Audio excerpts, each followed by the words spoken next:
Ah bah, les contraintes, il y en a beaucoup, hein. Je veux dire, quand on fait une revue, il y a toutes sortes de contraintes. Il y a des contraintes de place, il y a des contraintes il y a des contraintes d'argent pour faire exactement ce qu'on aimerait, de la couleur ou pas, du papier de telle ou telle qualité ou pas. Il y a beaucoup de contraintes, l'air de rien, qui sont des contraintes d'artisanat euh, avec lesquelles il faut faire. Et je dois dire, ça on le sait quand on fait les choses, quand on fait n'importe quoi, d'ailleurs on finit par le savoir, la contrainte nous aide énormément.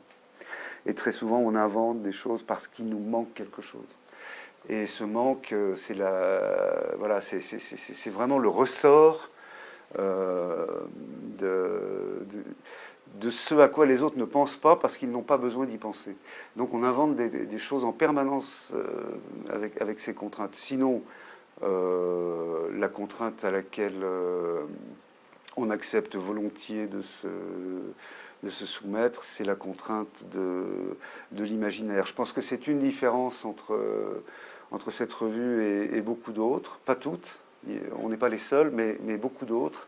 C'est que nous acceptons la part d'imaginaire, par exemple des gens qui écrivent dans la revue, ou des gens qu'on fait venir, qui viennent parler. Il y a quelque chose qui n'est pas ce qu'on essaie de faire entendre, c'est que ça n'est pas une science.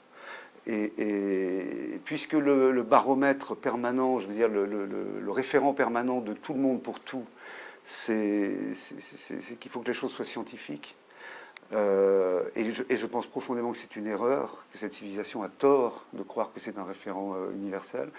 Nous, ce qu'on essaye de faire en permanence, c'est de dire il y a autre chose dans le rapport à l'art, et cette chose est très difficile à faire entendre autrement que de façon artistique.